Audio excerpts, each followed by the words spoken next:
So you take the total business investment of the United States divided by the total number of workers in America, it's 28 grand. In Canada, it's 15 grand. The Canadian worker gets about 55 cents for every dollar of his American, and they're both measured in USD. In Vancouver, more money goes to bureaucrats than goes to the carpenters, electricians, and plumbers who build the place. And to add insult to injury, tradespeople who build homes can't afford to live in them. Why is it that we're still importing oil when we've got the world's third biggest supply? Why is it we can't export our natural gas? I think that was perhaps the single stupidest thing I ever heard a politician say.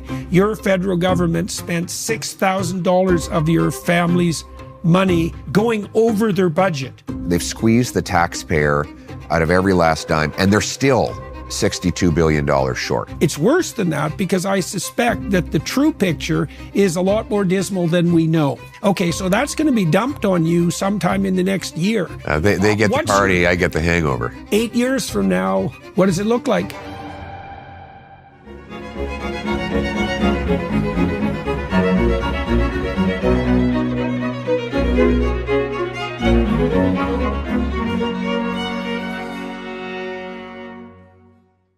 Hello, everybody. I had the opportunity and the privilege today to speak with Mr. Pierre Poilievre, who is the leader of Canada's Federal Conservative Party, but also, barring catastrophe and God willing, Canada's next Prime Minister. A transition in power in this country is likely to take place sometime between March and October or November of 2025. And it appears very probable that Pierre Poilievre is the heir presumptive and will be the next Prime Minister of Canada. And so I talked to Mr. Poilievre 2.5 years ago, which was quite shocking to me. I thought it had been more recently than that. And a lot has transpired in the meantime. What did I talk about with Pierre? Well, I think mostly what I did was give Canadians and people on the international side a chance to see who this man is in an hour and a half of discussion, and the extra half an hour on the Daily Wire side. You have enough time to get a sense of how someone responds spontaneously and emotionally and cognitively to complex and challenging questions in a manner that's not rehearsed. That's the huge advantage of the podcast format. We talked about all the stories that Mr. Poilievre has heard in his thousands of event interactions with Canadians in industrial settings, in manufacturing settings, in academic settings, so that he could inform himself about the true situation that's facing Canadians struggling to make ends meet, despite their best efforts now, which is a dismal reality in Canada with its excessive housing prices and diminishing economy. Most importantly, perhaps, what is his vision of the future that both threatens and provides opportunity for Canadians? How is it possible for the citizens of this great country to dig themselves out of the malaise and pit that has been dug for them and by them over the last 9 years? And what could be done to remove the impediments such that this country could become the dynamic industrial powerhouse that it certainly could easily become? So join us for all that. So, sir, it's been almost 2.5 years since we sat down to talk the time before. So I guess the first thing I'd like to know is, what have you been doing during that time? I'd like to hear about your day-to-day schedule and your week-to-week schedule. Like, lay out your job. Basically, we have two parts to my professional life. It's very bifurcated. There's the Parliament Hill side, which is early morning meeting with my leadership team, House Leader, Deputy Leader, Whip, etc., to plan out the day, the battle plan for our parliamentary committees, question period, etc. That is punctuated by one weekly caucus meeting and just the daily prosecution of the government, which is the quintessential role of an opposition leader. And then the other part to my life is touring. I asked my assistant today how many events we had done over the last year, and he said it was exactly 600. I mean, a few weeks ago it was 570 something. So we've done 600 events, and those are like tours at mills, mines, factories, farms, high-tech facilities. And we tour in, see how the place operates.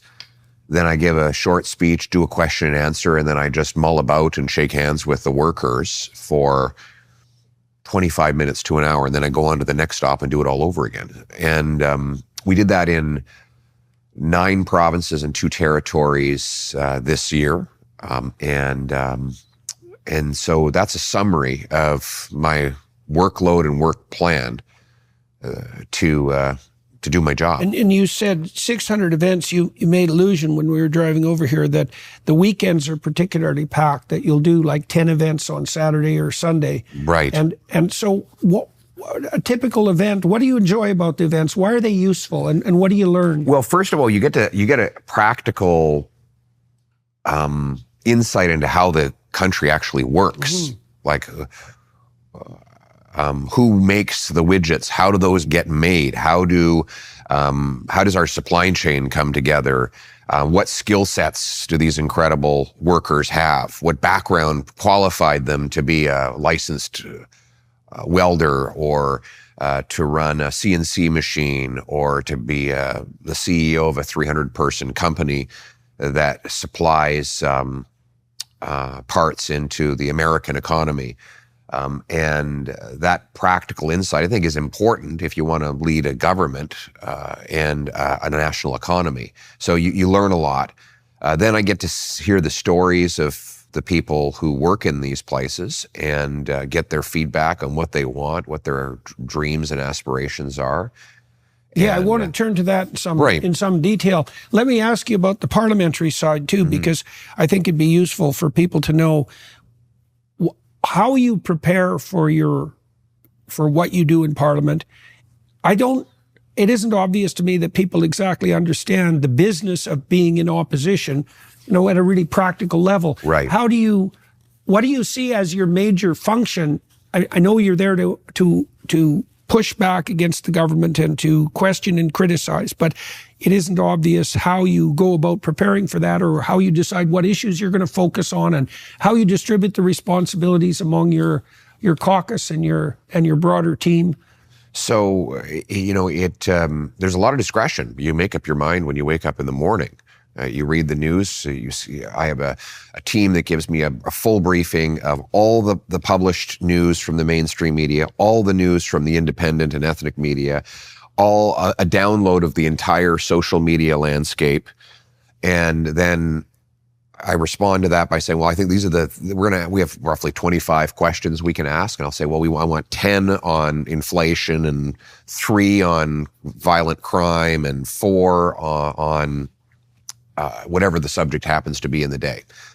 And I want this committee to focus on this today, and that committee to focus on that today. And then our teams go out and we do it. And I've been very blessed because my caucus is extremely talented and they don't need a lot of direction. But we've been acting in unison, and I think that's why our message is pumping out so clearly to people. It's not a cacophony of sound, it's a clear drumbeat.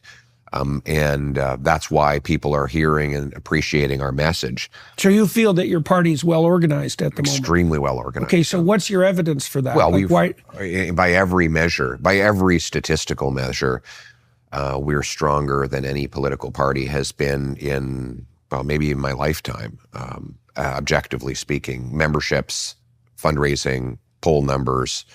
Right, so people are positive in consequence of that. So it's a lot easier to lead an organization when it's successful. That's Obviously, right. People are much more enthusiastic. Yes. Why do you think you're in that position? What's going on that's setting the stage for that? And I don't just mean the failures on the Trudeau side. I mean, what do you think you guys are doing right? Well, we have a clearer mission statement, and people know exactly why we're in this. Whenever someone asks me, if they say, I'm thinking of running for parliament or for mayor or some other political position, what's your advice? Well, I say, well, before I get to the advice, I have a very simple question. Why do you want this job? Mm-hmm.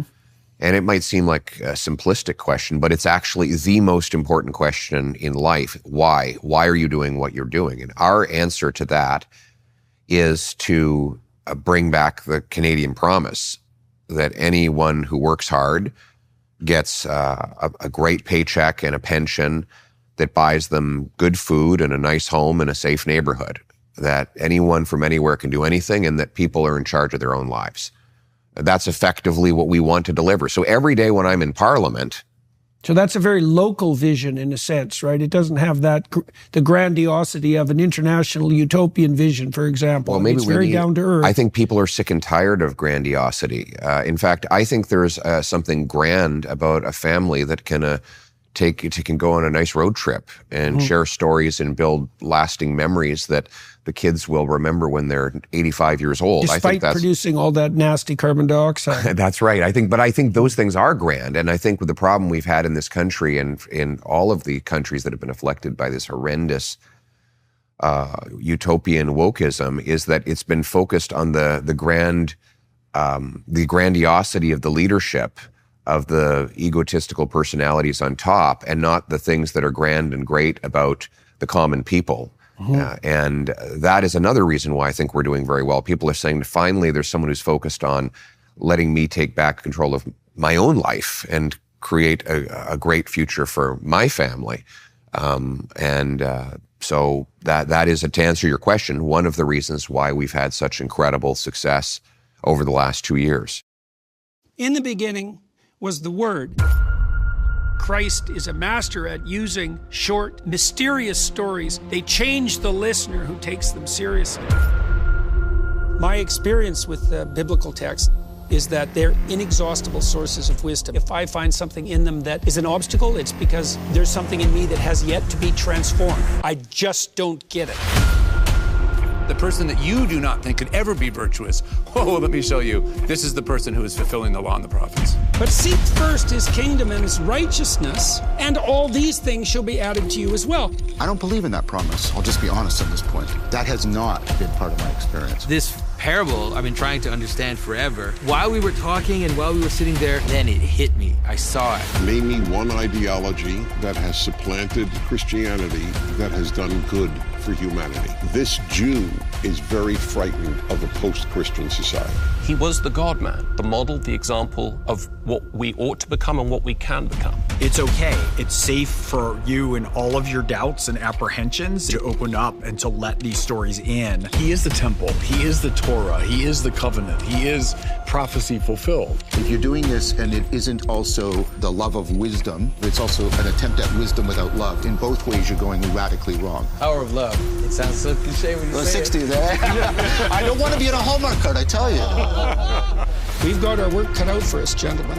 This is one peculiar time and one peculiar text, and I sure hope we're up to the task.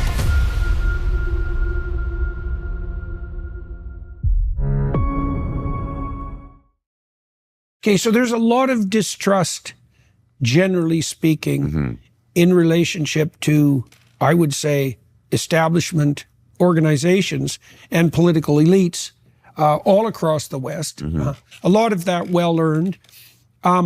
Why should Canadians believe that the vision that you just laid out is something that you hold personally dear and not merely what would you say, a set of carefully calculated campaign slogans? Well, I look back at everything I've done for my entire political career to the time I was a teenager. You know, some people even dug up my old university essays, and I've been saying precisely the same thing the entire time. You know, when I was 20, I wrote an essay as Prime Minister I would, and the title was Building Canada on Freedom. And the entire piece was about making the government small and maximizing personal freedom.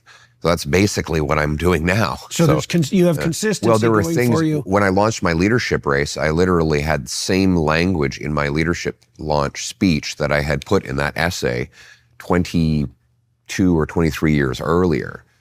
And when I was part of the Harper government, we basically fought for and did the same things then that I'm proposing to do now.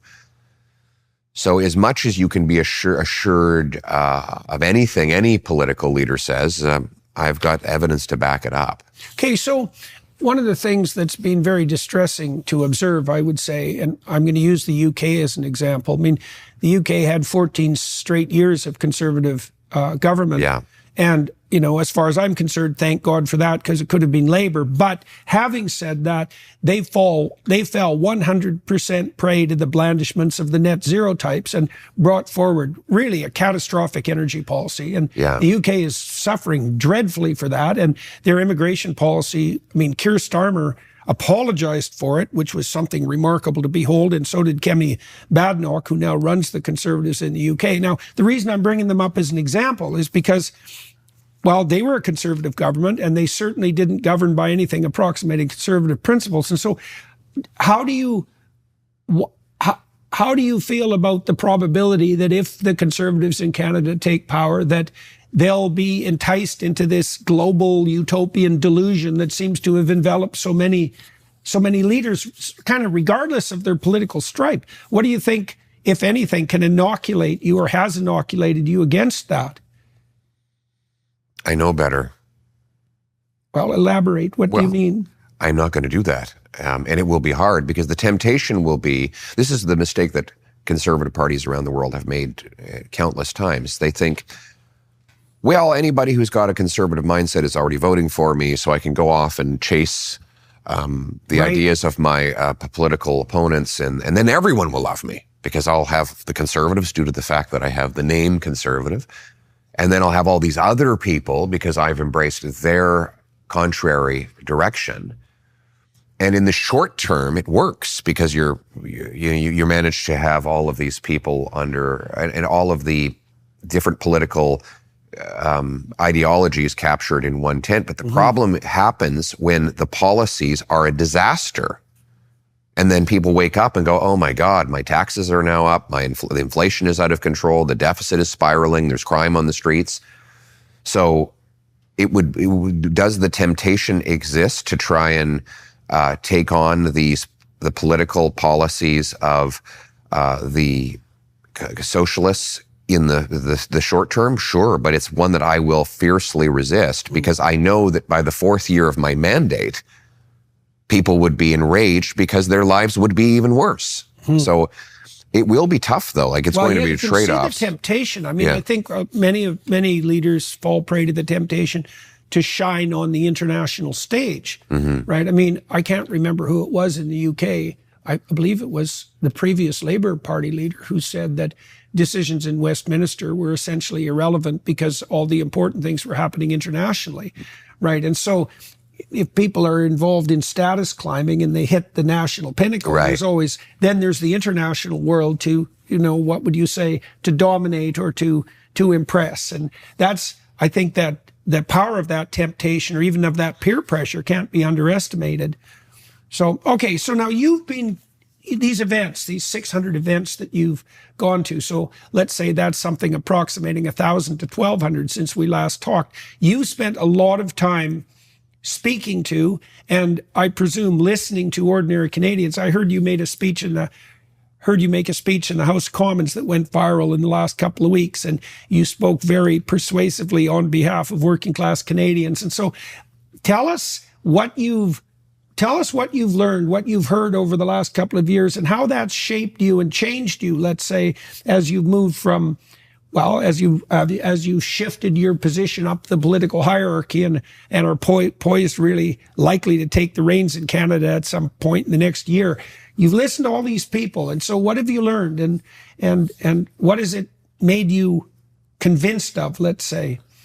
Well, first of all, there's the bad news and the good news. The bad news is that people feel like they've done absolutely everything right, and their lives are trapped. Young people say, look, okay, I went through, I got an education, I work nonstop, and I have made the calculation that there is no mathematical path for me to own a house. It's just not possible. In Toronto here, for example, if you take the average income and the average house price, it would take you 29 years to save up for a down payment.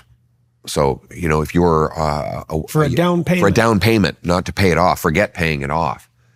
And so if you're a young woman who's got a biological clock, obviously, well, do the math. You start off at, let's say you're 25. Well, you're going to be in your 50s before you can afford the average house. So how are you ever going to have kids? And that's about the time when people think about downsizing from their house. That's what they used to think about downsizing. And, they usually had their house paid off back by the time they were in their early 50s. So just to show how dreadfully things have worsened, that's the picture of the youth. Then there's the kind of middle-aged people who do have kids already, and they're terrified of the dangers in the streets. I mean, our streets are just being overtaken by drugs and gangsterism, and other dangers, and they want safety again. And then you have business owners that are saying there's just no way to continue to compete in Canada. We have to look at moving, and that means the next 200 jobs we create is going to be in Ohio or Florida or some other place than Canada. That's the kind of overview that I get. The good news, though, is that people do now have some hope. They think that things can be turned around, and they have clearly and correctly diagnosed the problem, which is entirely political. There is no physical, geographic reason why Canada should struggle to supply people with great opportunities of home ownership and family formation. In fact, we should be the richest country in the world. And people increasingly know that, and they know that if we make the right, albeit difficult, political decisions, that they will once again be able to do as their parents did, which is to say, get a house, start a family, live in a safe neighborhood, raise their kids with good traditional values. That's another thing I'm finding, is that a lot of people are really getting back to those values that we were told were unfashionable. They want, young people today, they want to have families. Well, there's been a real conservative swing, especially among young men. Well, no wonder, because they've been demonized for 30 straight years for every aspect of their masculinity, from their play preferences to their proclivity to destroy the planet with their ambition. And so there's definitely an opportunity there, and clearly your political party and you are capitalizing on that you have the support from young people increasingly right across Canada. We are winning among youth. In fact, the youth were the first to come on board with me. My rallies were overwhelmingly populated with youth, which is not normal for conservatives. Right. And the reason is because in your youth, of course, you as you write it, young people want to have the adventure of their lives. They want to go into the wilderness and earn a living and bring it home and raise kids and have a purpose that's bigger than just short-termism. And I think, 20 years ago, the socialists would go to university campuses and say, vote for us and we'll let you be a kid forever. We'll give you free stuff, and you'll never have to get a job. And that was very temporarily popular across the Western world. But then young people woke up and found out this was not a utopia, it was a total dystopia, and that all the things that they really valued and wanted for their lives were impossible when they were being borne down upon by this massive state. They've learned that help is the sunny side of control. And so now young people are, and I love this. This is great news. Our young people are saying, I want to start a business. I want to invent something. I want to create things. I want to become a tradesman. And then when I get good enough at that, I want to hire 5 other tradesmen. And by the time I retire, I want to have 300 employees. And then I want to give that company to my kids. These are the stories that I hear when I go out and about in Canada. And the great news is we can have all those things. That's the optimistic message that I have for people. But we've got a limitless supply of resources here. We're like a cornucopia. The third biggest supply of oil, 5th biggest supply of natural gas, biggest supply of uranium, 5th biggest supply of lithium. We've got not 1, not 2, not 3, but 4 coasts to tidewater. Right. We live next to the biggest military and economic superpower the world has ever seen. We have a highly educated population and the best system of government in the history of the world, the parliamentary system. Not the best government, but the best system of government. So all these massive advantages. We just need to unleash that potential. Right. So the unhappiness that you're seeing among young people seems to me to be a consequence of the mismatch between the opportunity they see right in front of them and their frustration at the fact that that opportunity can't be capitalized on, even if they're contributing their fair share. And they're definitely doing their part. Like they really are. You know, it's always been a habit of older people to say, you know, oh, the youth these days. When I look at the young people today, all they do is work.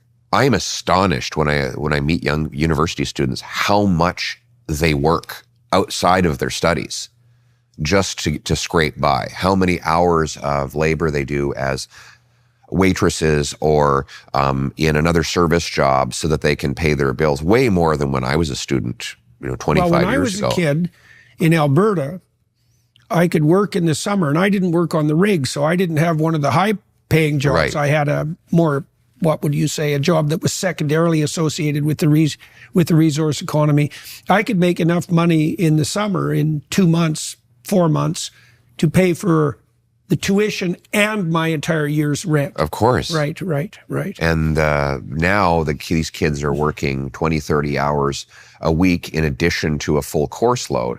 And they look exhausted. When I meet young people today, they are exhausted. They have bags under their eyes, and all they do is work. And the worst part about it is not that they're working all the time. It's that they don't see a light at the end of the tunnel. Are you tired of feeling sluggish, run down, or just not your best self? Take control of your health and vitality today with Balance of Nature.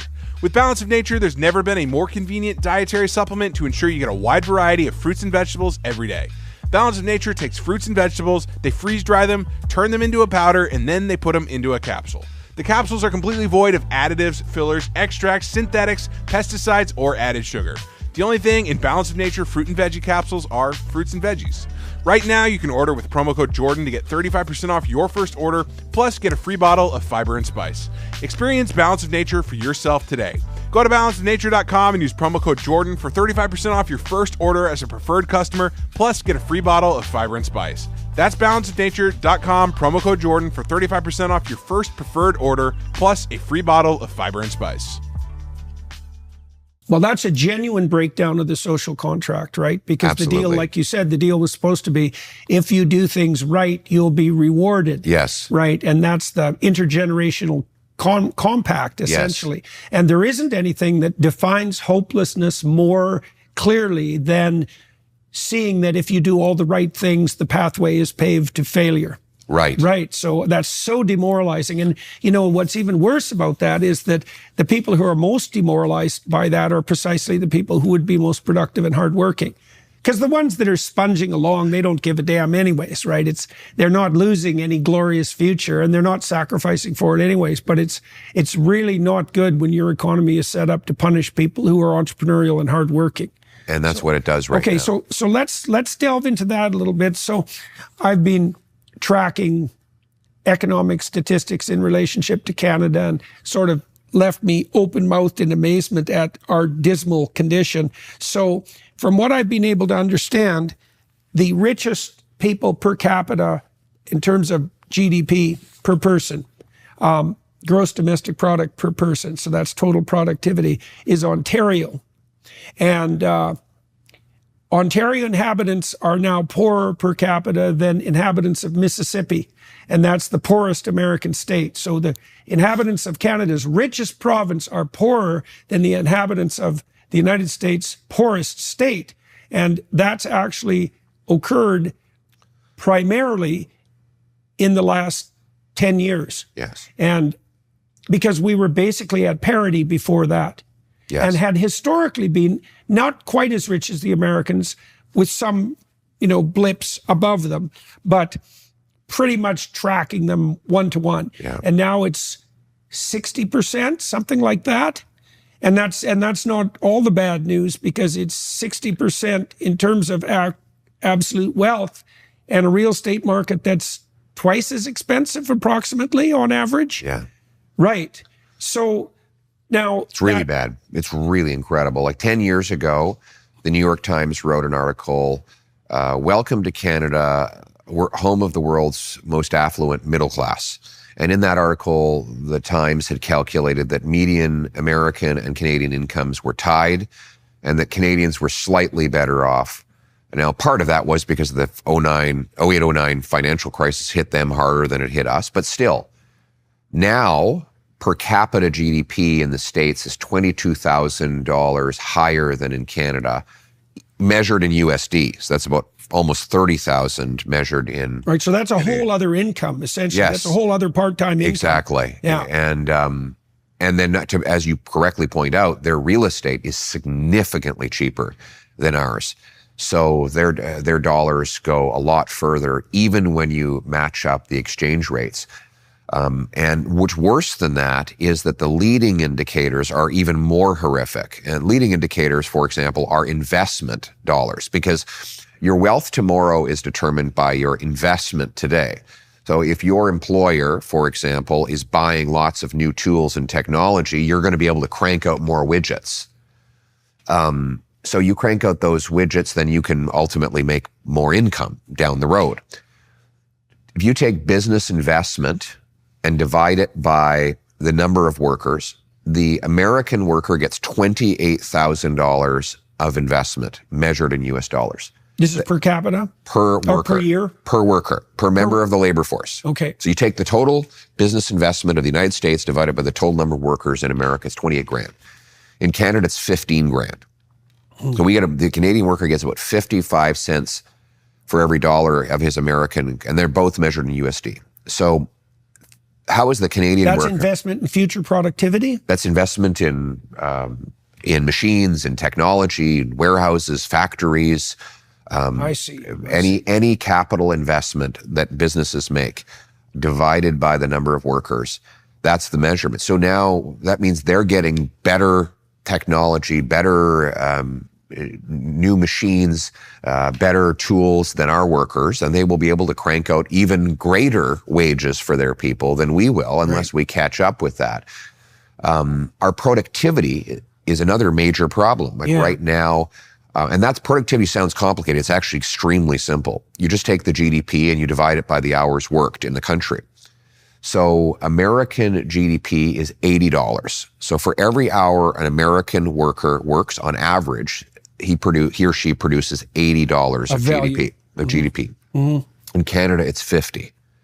So that's every hour. So that means we have to work 60% more just to make the same amount and have the same level of income to buy food and housing. So now that sounds like a bunch of wonk speak that might seem like it only matters to someone staring at a spreadsheet or a graph or a chart. But in fact, that's reflected in the fact that our 2 million people are lined up at food banks because they can't afford food, and 80% of youth can't afford homes.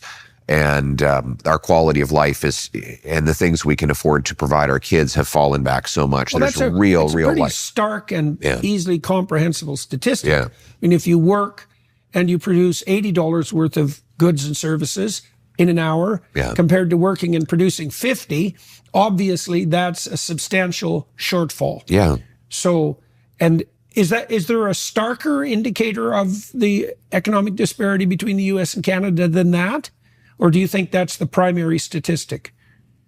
I mean, I think housing costs are another one. There was a study out just 10 days ago that has Toronto and Vancouver now by far the most unaffordable housing markets in North America. And so, housing costs are 50% higher in Toronto than they are in Chicago, even though Chicago workers make 50% more money. The same is true between Vancouver and Seattle. Seattle workers make way more than Vancouver workers, but housing is 60 or 70% more expensive in Vancouver. So on all the measures, we're making less by a lot. Yes. By a lot. By a lot. Yeah. And we're paying more. Paying more by a lot. Yeah. Right. And most of that's transpired in the last 10 years. Yes. And we're paying the difference by accumulating enormous quantities of debt. Our households are by far the most indebted in the G7. When you divide total household debt by GDP, we now have a bigger stock of household debt than our entire economy. We are more indebted as households than the Americans were right before the '08 financial crisis. And so what we have as a model in Canada is we have artificial scarcity imposed by a very heavy and restrictive state, confiscatory state. So that suppresses production. But in order to allow for consumption, we print money and borrow money and then flood the economy with that money. Okay, so that's another problem. So that's the inflationary problem. Yes. Now, the problem with inflation, there's many problems with inflation, but one of them is that it particularly punishes people who are thrifty and who save. Yes. Right, right. So inflation punishes the people who forego gratification to invest in the future. That's right. Right, so that's a very bad idea. It's a horrible. Inflation is the single most immoral tax for so many reasons. One, it takes from savers and people who are trying to be responsible, thus making it impossible to be responsible. Right. Because you will, if you refuse to play the inflation game of borrowing money to buy things you can't afford, someone else inevitably will, and you won't be able to afford anything. So you ultimately have to act responsibly. It's like Milton Friedman was asked, what would you do with your money in times of inflation? He said, spend it. Right. Like the first thing you want to do when inflation is out of control is to make sure you get rid of this thing that's losing its value. The second reason it's immoral is it takes from the poor, because the poorest people they do not have the ability to buy inflation-proof assets like gold and real estate and fancy watches and art collections and fancy wines and things that go up with or even exceed inflation. So it's a very big wealth transfer from the poor and the working class to the very, very wealthy. A very small group of people actually get richer. So the socialist policies that provide goods and services to Canadians, let's say, or denizens of other countries, by printing money, actually punish the poor brutally. Oh, absolutely. In consequence of the inflation that they generate. Yes. I mean, all the socialist policies in practice redistribute from the working class to the super wealthy in practice. And I can prove that again and again and again. In theory. In practice. Yeah. In practice, all the redistribution that happens in these so-called socialist countries ultimately goes from the working class to the super wealthy. That is the reality. But just one last thing on inflation. The final reason why it's so immoral is nobody votes on it. The basic principle of our parliamentary system is the government can't tax what Parliament has not voted. The people no taxation without representation, right? But no one ever votes to have the money printing happen. And so the inflation is adopted secretly, and you blame the grocer because groceries are more expensive, or your local gas station because gas is more, or your realtor because when in fact it was actually the government that bid up all of those things with money printing, and you didn't even know about it. So it is silent. It's a silent thief that takes from the poor and gives to the richest people, and it destroys the working class. And that's why I want to crush inflation. We need a policy that seeks to stop inflation at all costs. Okay, so what would you do to stop inflation? Well, we stop the money printing. You know, and the money printing is just a means to fund deficit spending. Governments borrow to define the deficit, for people. So basically the deficit is the difference between what the government spends and what it brings in. It's usually calculated on a yearly basis. That's deficit. Right. Yeah. And the debt? Well, the debt is just the accumulation of the deficits. Right. So the deficit right now is $62 billion. And I thought it had a ceiling of 41 billion, right. Wasn't that a ceiling? Yeah. Guess not, eh? I guess not. Look, there are very real present-day consequences for that. Deficits increase the money supply. Central banks effectively facilitate that increase in the money supply, and that causes inflation. And it's why I have a buddy whose family moved here from Italy back in 1973. His father worked paving roads, and his mother made sandwiches in a senior's home. They were able to pay off their home 10 minutes from Parliament Hill in 7 years. Right. Their grandchildren wouldn't be able to save up a down payment for that home in 15 years, and they will be university educated with all the advantages of having been here 2 decades. That is the consequence of the money supply growing vastly quicker than the stuff that money buys. So what we have to do is stop growing the money supply and start growing the stuff money buys, right? Produce more energy, grow more food, build more homes. We have to unleash the free enterprise system to produce more stuff of value. And this is where we have to remove the artificial scarcity that the government is imposing on the population. Let's incentivize our municipalities to grant the fastest building permits in the world to build homes. And you have a plan for that in principle? Yes. I mean, I'm going to say to the municipal governments, they either speed up permits, cut development charges, and free up land, or they will lose their federal infrastructure money. So they will have a powerful carrot and stick incentive to speed up home building. And the percentage of a new house price that's a consequence of government taxation and regulation? Well, in Vancouver, it's 60%. 60%. Now, does that include the land and the house? Yes, that includes everything. So I'll tell you how they calculate it. C.D. Howe took the cost of compared the cost of building a home to the cost of buying a home. Yeah. And he said, what's the gap between those two things? So they added up land, labor, profit for the developer, materials, and they compared that to the sale price. And they found the gap was $1.2 million. So that's $1.2 million of extra cost above and beyond the materials, the labor, the land, and the profit for the developer. So where's that going? Well, the answer is development charges, sales taxes, land transfer taxes, the delays in getting the permit, time is money, the consultants, lawyers, accountants, lobbyists that the developer has to hire in order to get the approval. So in other words, we're spending twice, in Vancouver, we spend twice as much on bureaucrats than we do on all other things combined to build a home. More money goes to bureaucrats than goes to the carpenters, electricians, and plumbers who build the place. And to add insult to injury, those tradespeople who build homes can't afford to live in them. Right. I mean, it is, so what we need to do is slash the bureaucracy. And I'm going to say to the mayors, you're not getting federal infrastructure money until you slash your development charges, speed up your permits. I'm going to take the federal GST off new homes under a certain limit and encourage the provinces to do the same. But we've got so much land. We should have the most affordable housing in the world. It should be dirt cheap because we have the most dirt. We just need to get the government out of the way. And the same goes for our resource sector. I mean, why is it that we're still importing oil when we've got the world's third biggest supply? Why is it we can't export our natural gas overseas? You mean like to Germany and Japan, even when they ask? Exactly. And are offering multi-decade contracts at distressed prices because they're so desperate for energy, right? And we can't make a business case for that, famously. Yes, this is the offer. I think that was perhaps the single stupidest thing I ever heard a politician say, and that's a really hard contest to win.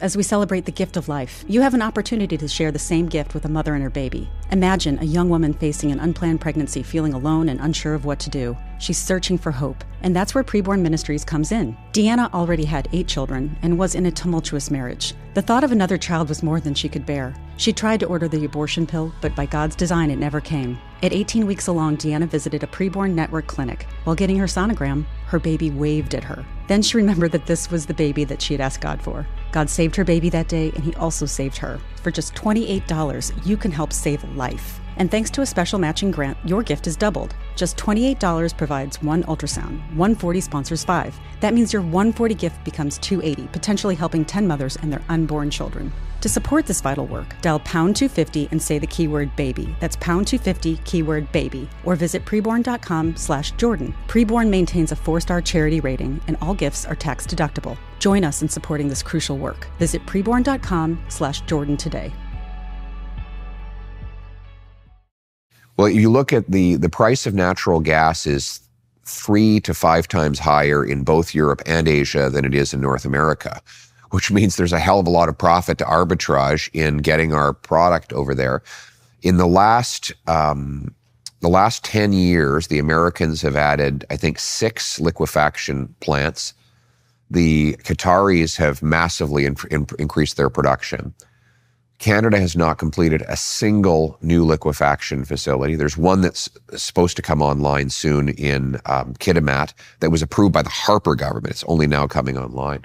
The Germans actually built an import terminal in 194 days from concept to completion.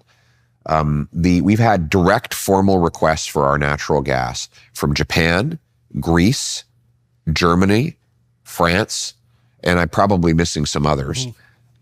We have the 5th biggest supply. We have cold weather, which makes it much cheaper to liquefy gas.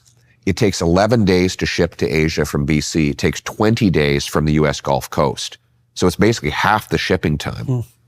And you figured out a way to monetize cold weather. Yes, exactly. It's a very difficult thing to do. Exactly, yeah. Which also will help with data centers.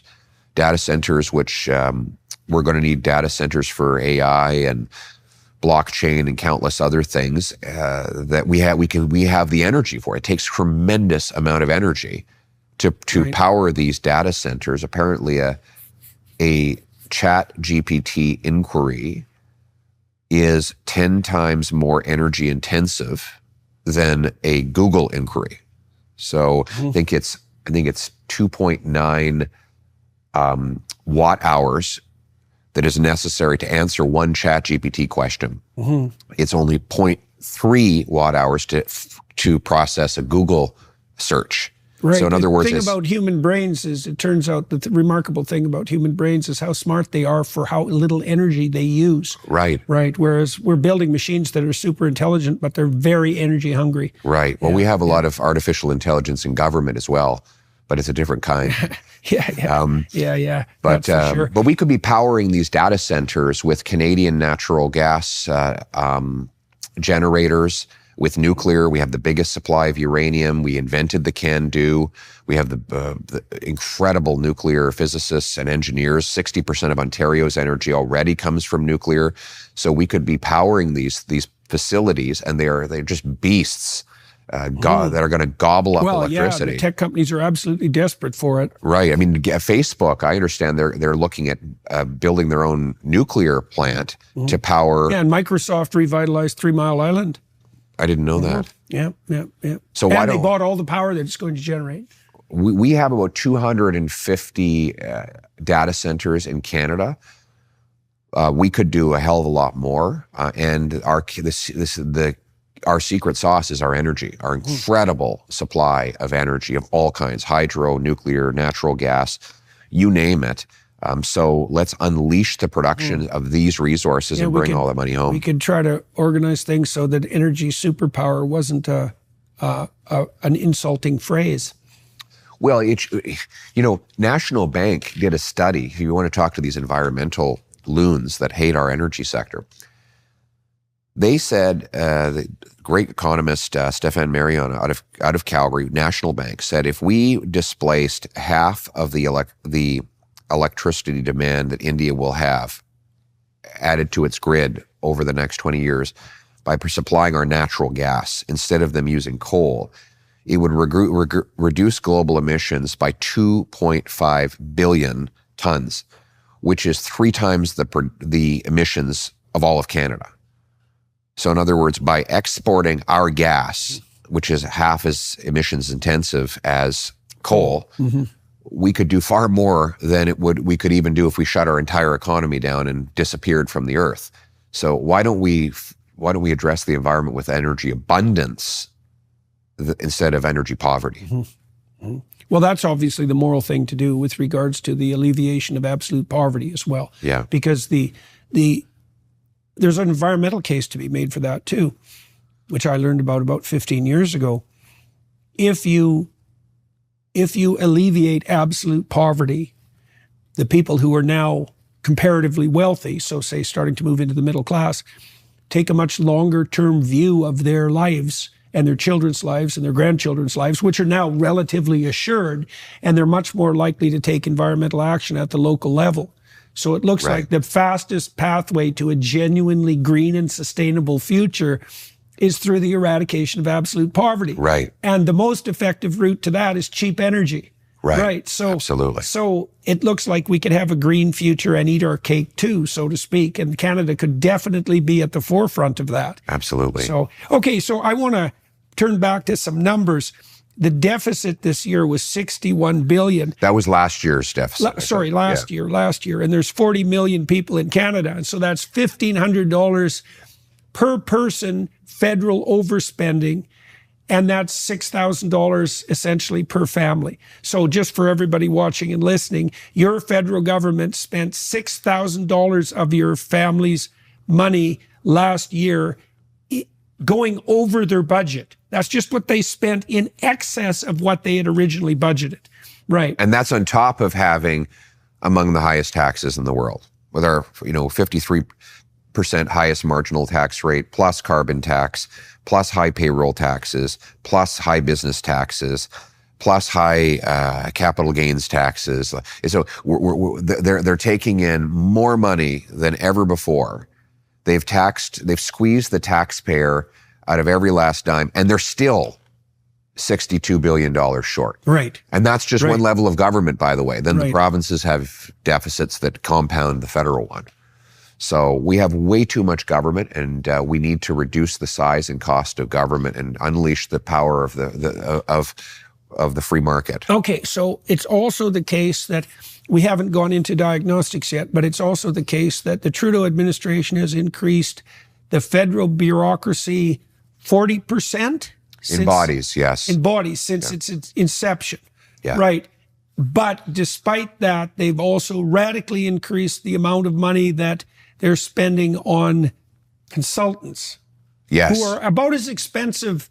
They're as expensive as employees Oh, go. they're way more expensive. Yeah, as any employee you could ever possibly have, right? $600 an hour, something like that. Right. So they've massively increased the size of the federal bureaucracy, but also massively increased the degree to which they outsource the work that hypothetically the bureaucrats should be doing. And this is not, it sounds like one of those sort of annoying things that bothers us all, but isn't very substantive. You think one guy is making $600 an hour. We're spending $21 billion on federal government consultants alone. That's $1,400 per Canadian family in federal taxes per year, just for consultants. Right. Per year. That's recurring. That's not a one-time cost. So it is an insane amount of money to be spending on that, especially when you have more bureaucrats to supposedly do the work. And arguably, they're delivering worse results than ever before. I mean, our border is more porous. Our military has been weakened. And our basic services. Weakened or devastated? Well, you could put it either way. I mean, I think it's definitely been weakened. And despite the heroism of the men and women who still serve, the political leadership has undermined it in every possible way. Right.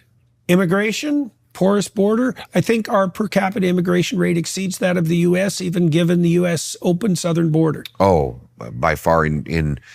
We had a population growth of 1.2 million in 2023. That's on a base of 40 million people.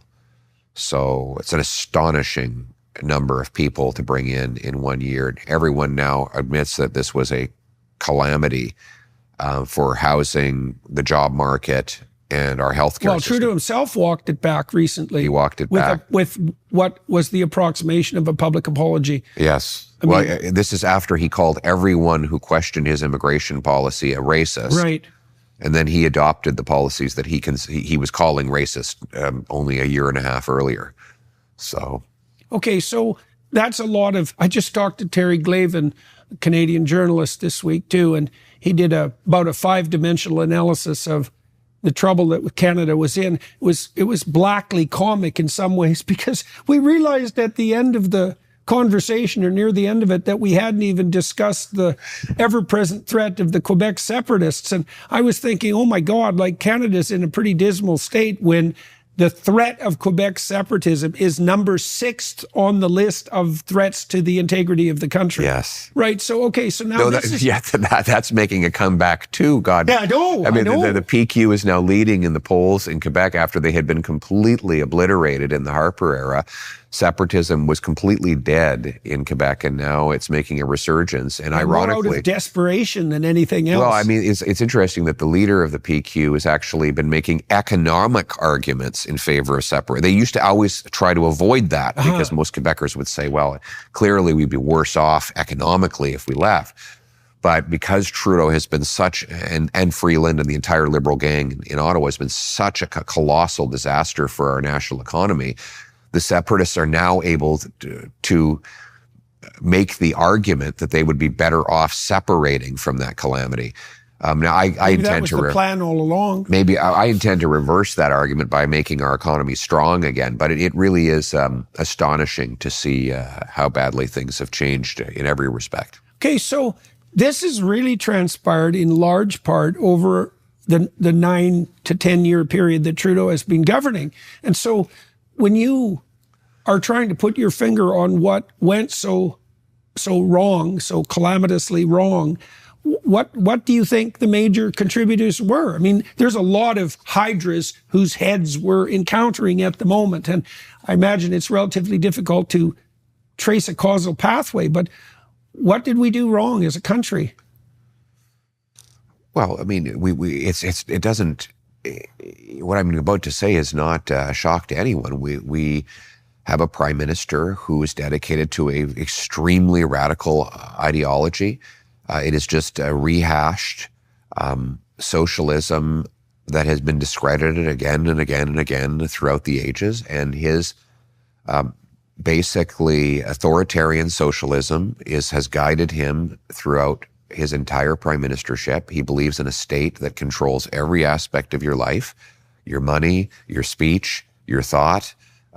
He controls the economic, all of the industries of the country. Every time that has been tried, it is a complete disaster. So there's no mystery involved. It is the same old disastrous outcome that results from the same old disastrous policies. Right, that have demonstrated themselves as disastrous continuously throughout the 20th century. Exactly. Okay, so one of the things that I think is particularly striking, I saw Stephen Guilbeault, who's probably the minister in Trudeau's cabinet who's most fervently he describes himself as a socialist. Economy. Well, this is the thing. Yeah. So he described himself as a socialist. And so for all you international people listening, Canada has always had a socialist party, and that's the New Democratic Party, the NDP, which is currently run by Jagmeet Singh, who's propping up Trudeau, all his protestations to the contrary. And Canadians have always been, about 20% of Canadians have stably supported the socialists, the NDP in Canada. And that's been true since about 1962 or something, when they first popped up as a federal party. Now, the Liberals, and that's Trudeau's party, have been a centrist party, historically speaking, and they were the home of the classic Liberals, all things considered. And they like to steal good ideas from the left and from the right and chart Canada's course down the middle. The thing about Trudeau's Liberals is they're not Liberals, is they're far-left socialists. And they came to power in the guise of Liberals, and that meant that they're bloody. Their government was fraudulent, technically speaking, from the beginning, because Guilbeault, for example, obviously should have been a member of the NDP and not the classic traditional Canadian Liberals. But he didn't care, because he knew that had he run for the Socialists, he would have ended up with 20% of the vote, because that's what they always do, and never had any clear pathway to power. Exactly. And so Trudeau brought a bunch of people in who were so radically left that they left the NDP in the dust, essentially. And they've been running the country on false pretenses for 9 years. And if you ally that with the fact that Trudeau is clearly, he clearly has narcissistic personality characteristics and runs the country, I think, as a testament to his own grandeur. It's something like that. And one of your caucus members recently stood up in the House and I think listed something approximating 60 scandals. I mean, I've been scandalized by that because my observation, I've been watching the Canadian political landscape for, 5 decades, and the Trudeau government has skated through at least a half a dozen scandals that under normal circumstances would have provoked an honorable government to resign.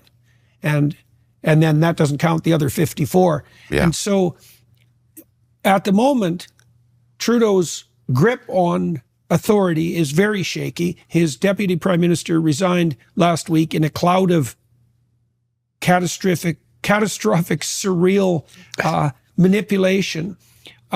He shuffled his cabinet this week. At least a third of his caucus doesn't have any confidence in him, but he's being propped up by the socialists, Jagmeet Singh in particular, who also continually proclaims publicly that he is an opponent of the Trudeau government and is standing up against him while refusing categorically to do the thing that's actually in his power to bring down the government. So I just can't understand this at all. So do you want to walk us through this? Well, let's first of all shed a brief tear for Jagmeet Singh, because the problem he has is that he's trying to be an NDP leader and we already have an NDP prime minister. I mean, Justin Trudeau he's actually much more radical than the traditional NDP. As the NDP themselves admit, the previous leaders of the NDP. Yes, he attacked the NDP Trudeau attacked the NDP for being too conservative. Yeah. But because he had the comfortable blanket of the Liberal Party, which governed for most of the last century, people didn't realize what kind of radical they were dealing with. Yeah. The second problem Jagmeet Singh has is that all of his political ideology is implemented now. So, and we're seeing it. Like, people look around and say, okay, this is what it looks like. The utopia the NDP has been spinning in the corner of Parliament. They told us everything was going to be free and wonderful and just, and there would be racial equity. There would be there would be unicorns and butterflies and rainbows, and this would be the utopia. Well, now that all of their policy agenda, all of their agenda is implemented, and people look around and it's a hellscape. Mm-hmm. We have 1,400 homeless encampments in Ontario, 35 in Halifax. We have hate crimes are up 253% in the last 9 years. The military is decimated. Wages are dropping. Like it's the list goes on. And so Jagmeet Singh is trying to disown that ideology, even though that it belongs to him. And he's trying to unsuccessfully to convince people that he's somehow different than that, when in fact Trudeau has only been doing what Singh would have done in his place. And so it is a classic for socialists. What they try to do is change their names and move on and try to have everyone forget their past. And when I say that socialists changed their names, I mean, they were communists, and then they became socialist, and then they became social democrats, and then they stole the word liberal, and then they ruined that word, so they changed their name to progressives, and then they changed their name to woke, and now they claim they don't want to be called woke anymore. Because socialists always try to disown the things they've done because it's manifestly disastrous, and that is what Singh is trying to do, while simultaneously keeping Trudeau's government going. He voted just a couple of weeks ago against a non-confidence motion that I put forward, which contained Singh's own criticisms of Trudeau in Singh's own words. So he voted against his own words to keep Trudeau in power. But I will remind people. How do you account for that from a motivational perspective? I mean, the scuttlebutt in the Canadian press is that Singh is propping up the government for personal reasons, say, regarding his pension. Now, you're making a much more political case. But I can't understand how he can reconcile himself to himself, because what he does is so at odds with what he says that it couldn't be more different. Like, if he allied him, the other thing I can't figure out, maybe you can shed some light on this, is like, when Singh agreed to act as Trudeau's support, why the hell didn't he negotiate a cabinet seat? I mean, why didn't he make it into a formal coalition? I know that's not a traditional Canadian move, but it could happen. And so he sold his soul to Trudeau fundamentally, decimated his own party, and gained nothing in return, including what he could have gained had he bargained properly. That's how it looks to me. And what do you think about that? I mean, he's not a very good negotiator, that's for sure. Yeah. And what we are seeing is all of these egomaniacs in both the NDP and what we now call the Liberal Party are turning on each other because they all want to disown their collective record.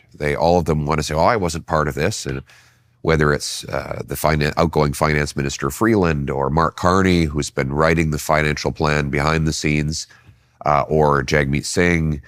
They're all trying to say, I wasn't there, I wasn't part of it, I'm something completely different than what you see.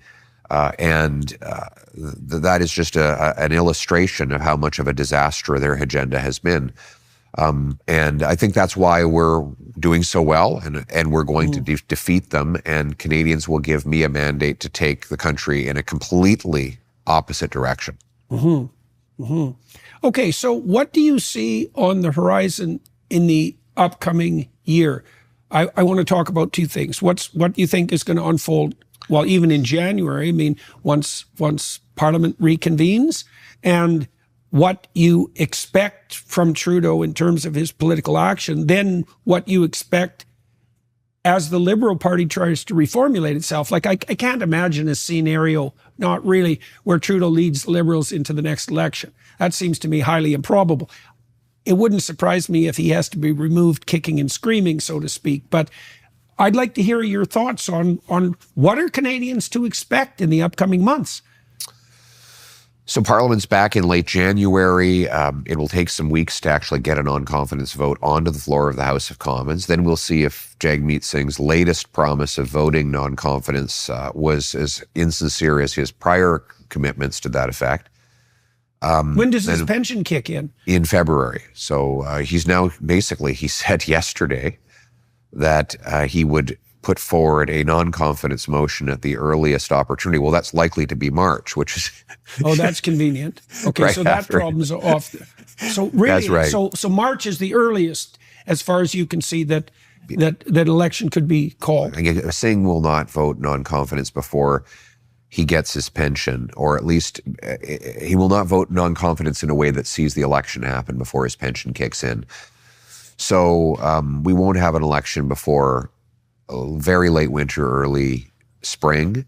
Then there's the possibility that the Trudeau resigns and then goes to the Governor General and says we need to shut down Parliament, while the Liberal Party then chooses a new replacement, a Trudeau 2.0. And so there would be a leadership race. God knows how long that would drag on for. You think approximately in March, no earlier than March, as far as you can foresee? Yeah, probably. And during which time we'd continue to flounder and twist in the wind. And by the way, the Liberal media is all saying, well, surely you wouldn't want to trigger an election during the Liberal leadership race. Excuse me, the Canadian people are not obliged, 41 million people are not obliged to wait around while this party sorts out its shit. Like, these guys could have got rid of Trudeau a year and a half ago. They knew he was a disaster then. And now they say, well, we're low in the polls, so we have to get rid of him. Now, you didn't care when he was just depriving single mothers of food for their kids, or doubling housing costs, or unleashing crime in neighborhoods across the country. But now you're really concerned about getting rid of him because your poll numbers are down and you want to keep your job. Sorry, that's not a good reason to paralyze the entire country, in the face, by the way, of a major negotiation with the incoming U.S. president, who enters with a massive and powerful mandate, and a man who has proven that he can spot weakness from a mile away. So the country should not be forced to wait for the Liberal Party to clean up its own mess. They've had plenty of time to do that. What we need now is certainty, and the only way that can come is through an election so the people can decide. And so who do you see as contenders on the Liberal side? I mean, Freeland, I think, is going to make a run for it. But Carney, do you think he's going to throw his hat in the ring? Now, he famously rejected the opportunity to become Trudeau's finance minister. After accepting it. Okay. Well, so the chronology that we're led to believe, based on sources who've spoken about it to the media, is that Carney agreed to the job. Trudeau went to Freeland days before she was to introduce her fall update and said, I'm going to be firing you to bring in Mark Carney. And then when that blew up with her unexpected premature resignation, then Carney looked at it and said, I don't want any part of this. And he crawled under his desk. And so he was happy to take the job when it looked like it was a clear path. But then when it was a messier path, he hid from it. Well, why would have he decided to take that job to begin with? Because it's a good question. Well, God, you can't imagine stepping into a more thankless role. I mean, who would want to associate with these guys? Well, Carney already has a reputation. It seems to me that if he has prime ministerial ambitions, he'd just wait for the Trudeau Liberals to cataclysmically degenerate even further and then step in as the savior. Look, he's going to try and distance himself now, but here's the problem. He signed on as Trudeau's economic advisor. It's an official role he holds today. Now, he's going to make one of two arguments. One, he's going to say, yes, in fact, I was his economic advisor, and therefore I am responsible for the $62 billion deficit and the catastrophic growth and the rising cost of living. Or he's going to say, I wasn't really his advisor, I was just full of it. You know, he has to decide, was he lying to everybody when he claimed he was Trudeau's advisor?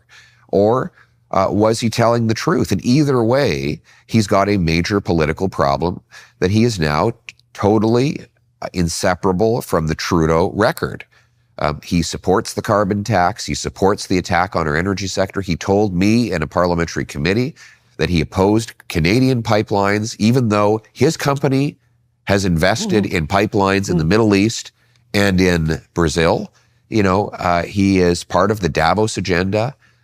He's just every bit as radical as Trudeau. The only difference is he's got a nice banker's haircut and suit, and he wears navy blue socks rather than polka dot socks. But beyond the aesthetics, he shares Trudeau's entire ideology, and he represents the status quo. Okay.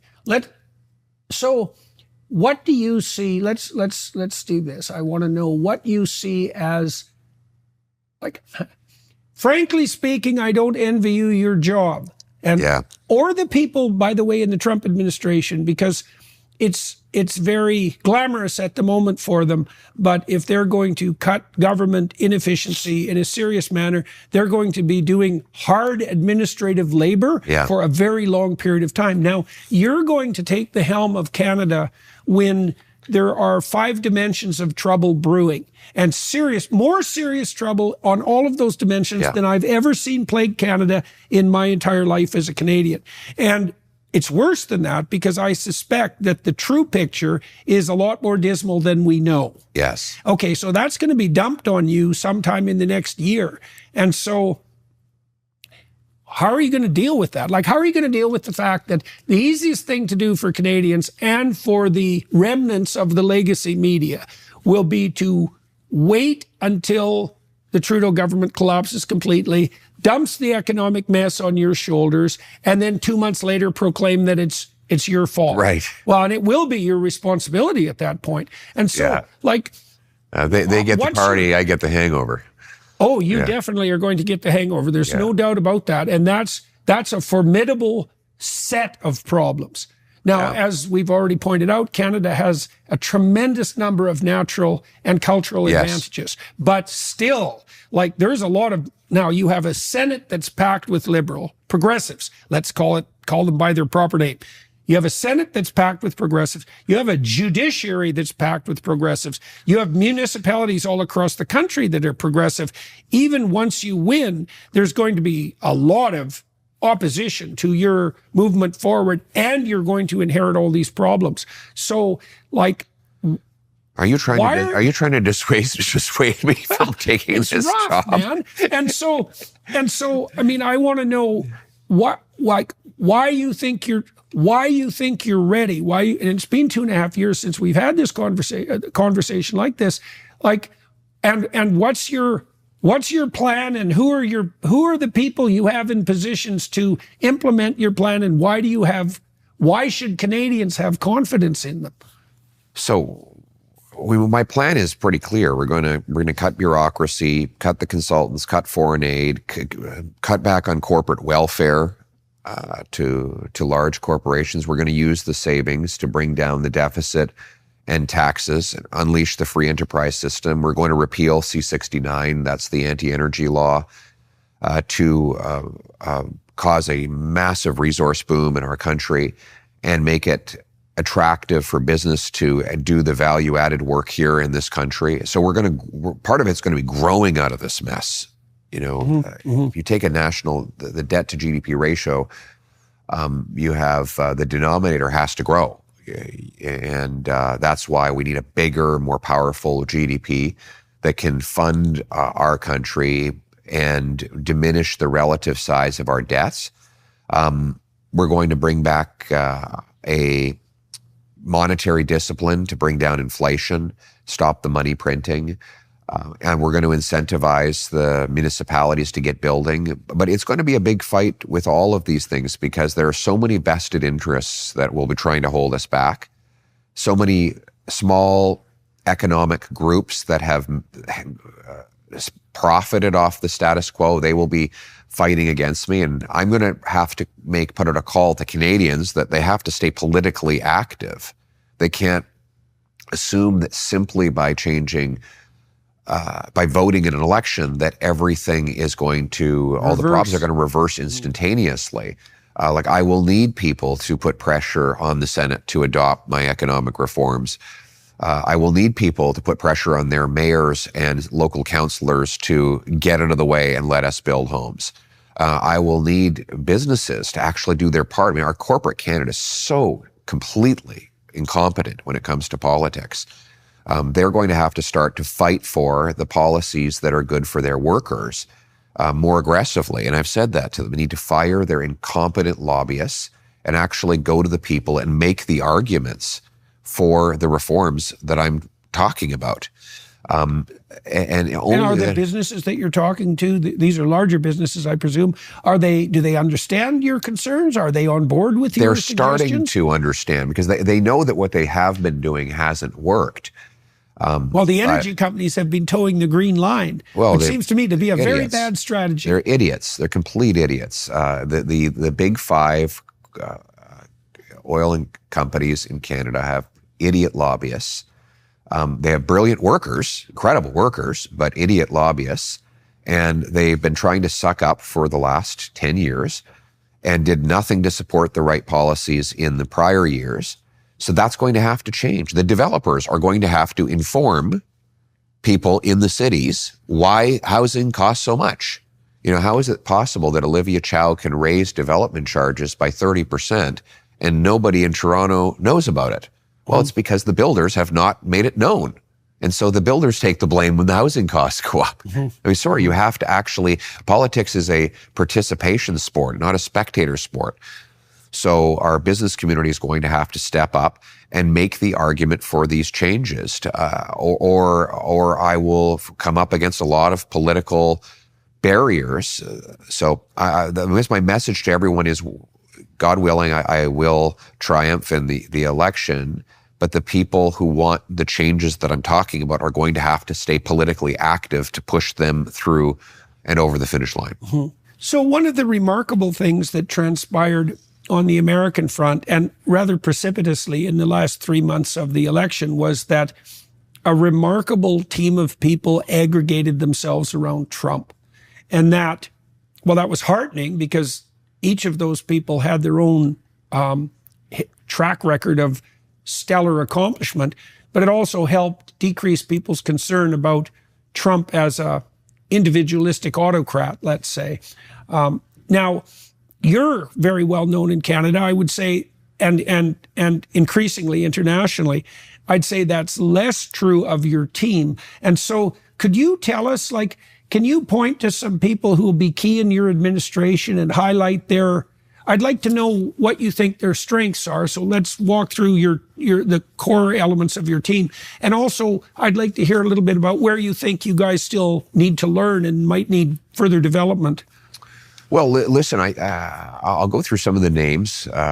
For example, we've got Andrew Scheer, who was the party leader a few years ago, but he actually did a good job as party leader and learned a lot in that process. He was the Speaker of the House, and that's important in a House leader. He knows the rules of the game, because a lot of the stuff that gets done or doesn't get done is the result of procedural maneuvers. So you need someone who understands procedure, and he understands it better than anyone. That's why I think our House strategy has been so successful. One of my former leadership rivals, Dr. Leslie Lewis, is our shadow minister of infrastructure, and she's doing a great job in talking about how we can rebuild the infrastructure of the country. I think we've got newcomers like Jamil Javani, who was recently elected in an overwhelming mandate in Durham. And Melissa Lanceman, our deputy leader, extremely well-liked in Toronto, very well-known across the country. She's been a terrific communicator, very smart. So these are very good people, and we're, of course, recruiting a whole army of candidates who are not yet elected in our non-held ridings that will help me not just win the election, but govern if, God willing, we do. Who do you have on the energy side, federally?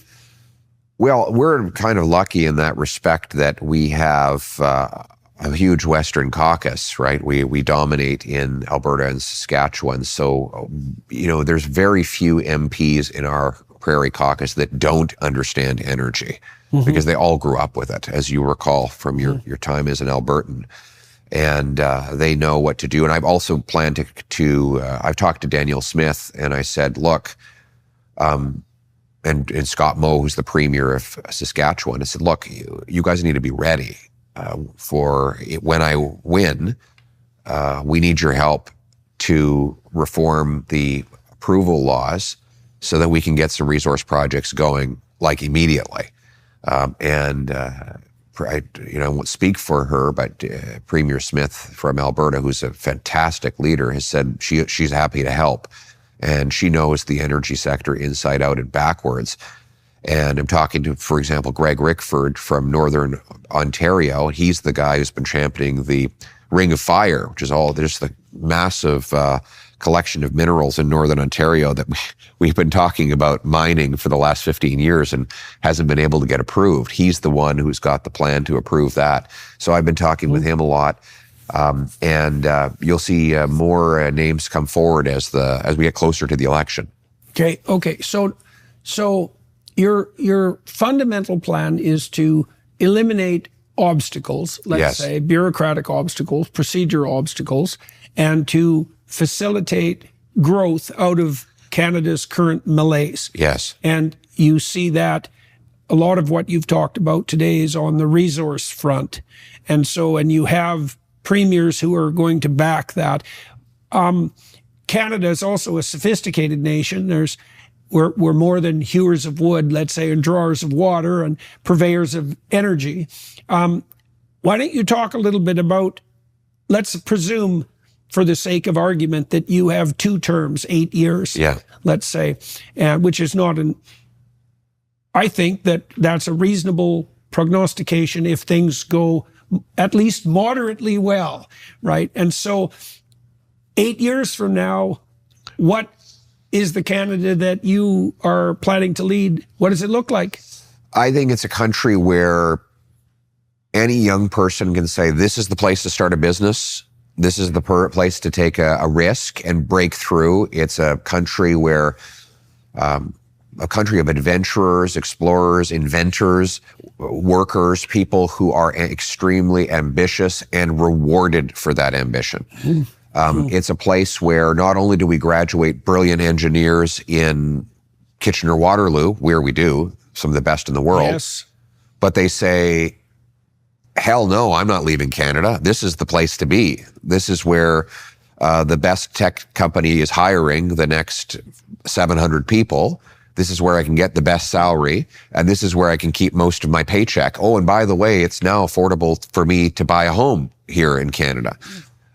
It's a place where... So that's the best rejoinder to the Americans, I would say. Yes. Fundamentally, you know, for Canadians who are concerned about undue American influence on Canada, the best possible rejoinder would be to make Canada a place so welcome to entrepreneurs that the U.S. would pale in comparison. That's a tall order because the Americans are deeply entrepreneurial and have a very business-friendly society, right? Like at every level, right? They reward entrepreneurial activity. Okay, so I want to see that we, you know, for the first 14 years of this century, Canada had more American investment than America had Canadian investment. So in other words, we were winning the tug of war of capitalism with the greatest capitalist economy the world has ever seen. And then from 2015 to present, there's been a net outflow of $500 billion measured in USD from Canada to the US. It's astonishing. Since when? In the last 10 years. $500 billion. $500 billion, and that's in American dollars. That's 700-ish billion in Canadian. Which is the equivalent of about a quarter of our economy, has just left its Canadian investment. I mean, the government admits it. The pension funds are now investing in the States. Canadian pension funds, Canadian RRSPs, they're all invested because that's where you get the best return right now.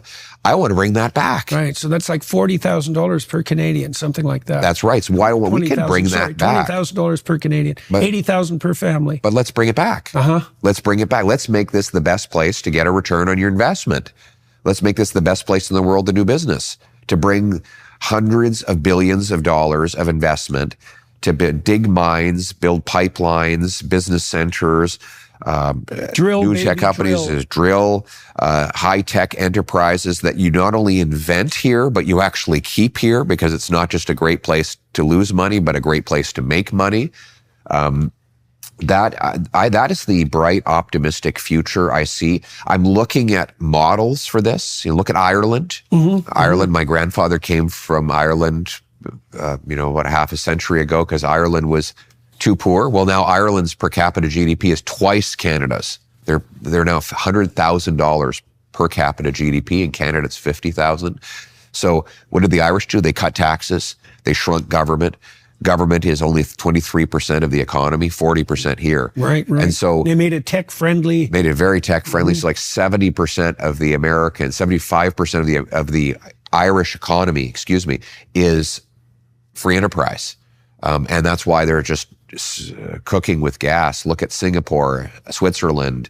There are countless, Israel after the 90s becoming a startup nation.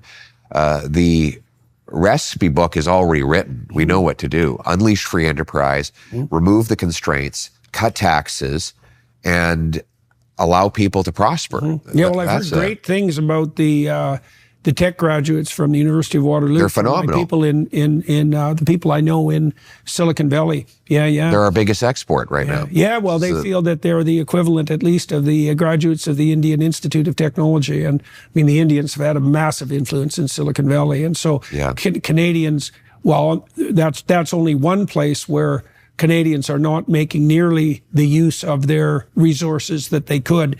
That's on the human resource front with regard to engineers. Well, you think you graduate from Waterloo and you can pay 53% tax in Canada or 18 or 19 in Texas. You can pay $1.5 million for an average house in Canada, or you can buy a castle for $400,000 in the States. You can make Canadian dollars, which is 69-cent equivalent of the US dollar, or you can make an American dollar. It's unfortunately, the pull is very hard, but why don't we get us pulling in the other direction? Why don't we make this the most attractive place for these brilliant minds to come out of these schools and build it here and keep it here? And I think we can do that. Okay, so what are you going to do when you take office? Like what does that look like practically?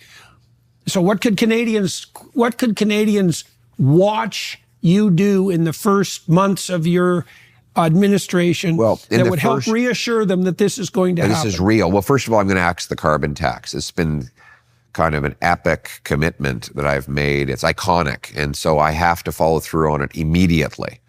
And that will signal to the country that I'm serious. Second, we want to get rid of the GST on new homes and make pass changes that aggressively incentivize municipalities to get the building started. That has to happen immediately for people to notice any difference in the cost of housing by the time I get through my 4th year. We will have rapid introduction of the biggest crackdown on crime in Canadian history. A massive crackdown. And what'll that look like, a crackdown on crime? Basically, habitual offenders will not get out of jail anymore. Right. 1% of the criminals commit 65% of the crimes. Is that right? Yes. I didn't know that. Yes. Well, criminals specialize just like everyone else, right? And the best predictor of offense in the future is repeat offense in the past. Right. So in Vancouver, they had to arrest the same 40 offenders 6,000 times in 1 year. Yeah, well, that's exactly a consequence of that specialization. Right? When we did this last time in the Harper government, we actually reduced crime by 25%. But interesting, this is a very big surprise, incarcerations went down because the people that we kept in prison were in and out anyway. It was like the Hotel California. They were checking out, but they were never really leaving. So we had to basically save them a bed. But secondly, the small-time offenders were actually deterred. You know, all of the so-called experts say deterrents don't work. No, they do work. Yeah, the best deterrent turns out to be probability of conviction rather than length of sentence. And right now, though, it's worse than that. Even if you have a probability of conviction, there's a certainty that there won't be any real penalty. Right. So that's not a real conviction. That's not a real conviction. There's going to be a very serious crackdown on crime. Immigration? What's the scoop there? Oh, we have to slow down the numbers. There's no doubt about it. We have to end the fraud in the international student and the temporary foreign worker program.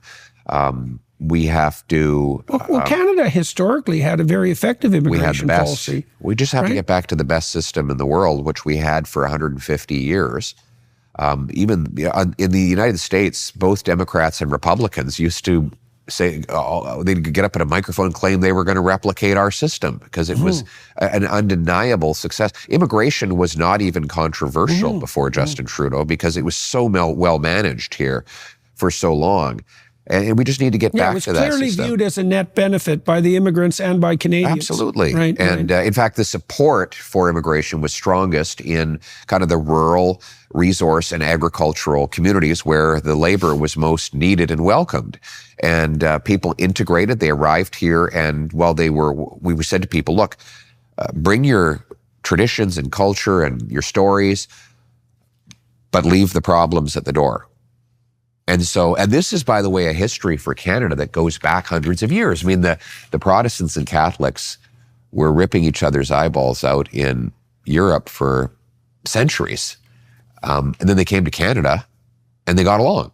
They ultimately ended up intermarrying and integrating completely. And, whether you were an Orangeman or a Catholic, Irish Catholic, you over time, you got along with your neighbor. And, in the last 9 years, we've seen that's come apart. The foreign conflicts are now spilling onto our streets. I want to put an end to that. I want to say, look, we're not interested in the world's ethno-cultural conflicts. We welcome people. Shadow side of multiculturalism. We welcome the people who come from places that have been afflicted by war, as long as they leave the war behind. And frankly, most people come here to get away from those things. So by getting back to a common sense of values and identity and reminding people that when they get here, they are Canadian first, Canada first. Leave the hyphens. We don't need to be a hyphenated society. We need to be... So we can abandon the post-nationalist state rhetoric and presume that Canada does have a Western identity founded on the a priori principles of Western democracies, and that is a uniting ethos for the people that come here. And that we owe a debt of gratitude to the giants who came before us, who fought in wars, who laid down a parliamentary democracy, and who left us behind this incredible inheritance. Yeah, I mean, we're going to be grateful again, and we're going to inculcate the values of gratitude for our incredible history. Build up the country, celebrate what we have in common rather than obsessing about what divides us, focusing on the shared values that make us all Canadian. And I think in so doing, we can, and by the way, put aside race, this obsession with race that wokeism has reinserted. Well, invented even. Invented in many ways. When I moved to Toronto, it was as race blind as any country, as any city could be. Right. Right. And that's flipped. And it's flipped because of that obsessive concern with race, right? That was something we 100% did not need in Canada, right?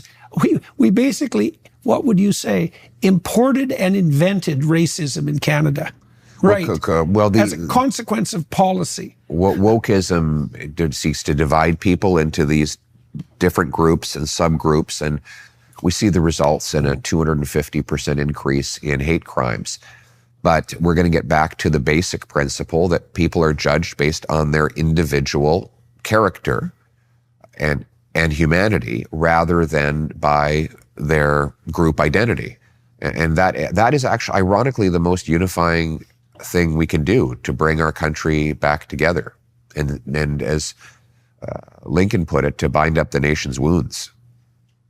All right, so we started the conversation with a description of the manner in which the intergenerational compact that makes up the nation had started to become violated or frayed, right? You said that young people in particular, you talked about middle-aged people and business people as well, but you said young people felt that even if they did act responsibly, and even if they did undertake the adventure of their life, the entrepreneurial adventure of their life, that the probability that they would be successful, even in the centrist middle-class manner that Canadians had become accustomed to, that had become an unlikely outcome. And so your vision, it sounds to me, is to, at minimum, restore that social contract so that young people who are interested in adopting responsibility and taking some risk can be assured that that will meet with success. And you think that you have the team that's in place that can make that possible. Yeah. So let's close with this. How are you a different person than you were 2.5 years ago? I mean, I would say I'm tougher.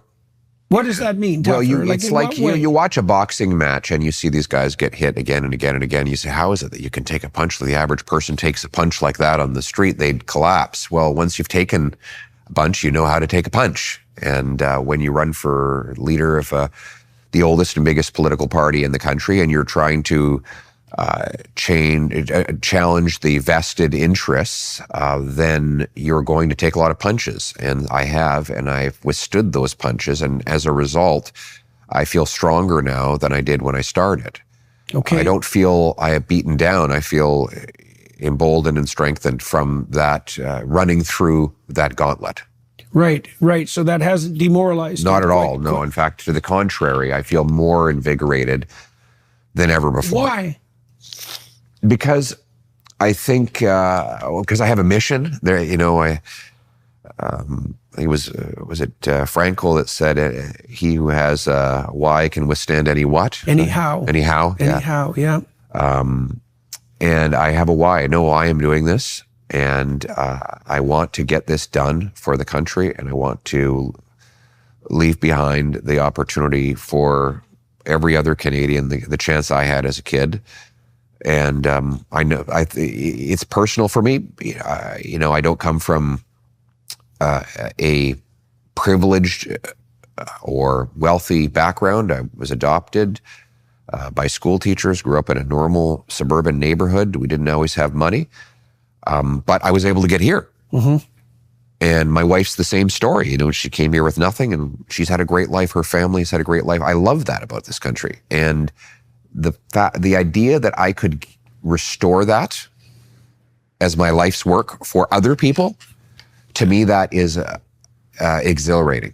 That excites me. If that could be the only thing I do with my career, that would be an incredibly rewarding outcome. Right. All right. Well, thank you, sir. It's very good to talk to you. Hopefully it won't be 2.5 years before we speak again. No, we should do it more often. Yeah, well, it's a very good forum for apprising people of your plans and your progress. Also, I, on behalf of all Canadians, want to thank you for your immense courage and the personal, political and non-political price that you have paid for standing up for your convictions and defending freedom of speech, because I know you have paid a very big price for that. But you have never bent, you have never backed down, you've had a spine of steel, and there are countless other people who will have the freedom to express themselves because you paid the price for them. So thank you. Well, thank you, sir. It's been a privilege, far more than a price, definitely, and it continues to be that way. All right, so for everybody watching and listening, I'm going to talk to Mr. Poilievre for another half an hour on the Daily Wire side, as you know, and I think probably what we'll do there is drill down a little bit on Canada-U.S. relations. The DW audience is very American-oriented, and so that seems to be perfectly appropriate, and it's something that we didn't cover in any great detail on this side of the conversation, and it seems particularly apropos given that Trump has been making jokes about Trudeau being the governor of the 51st state and has also threatened to put 25% tariffs on Canada, which I think is more of a ploy than a genuine threat, but it's definitely something that needs to be discussed. And so we'll talk about the trials for Canada of having the Americans as their southern neighbor, but also the immense opportunities that go along with that. So, we occupy the same continent, so it'd probably be best if we got along, swimmingly. So that's what we'll discuss on the Daily Wire side. So be more than welcome to join us there.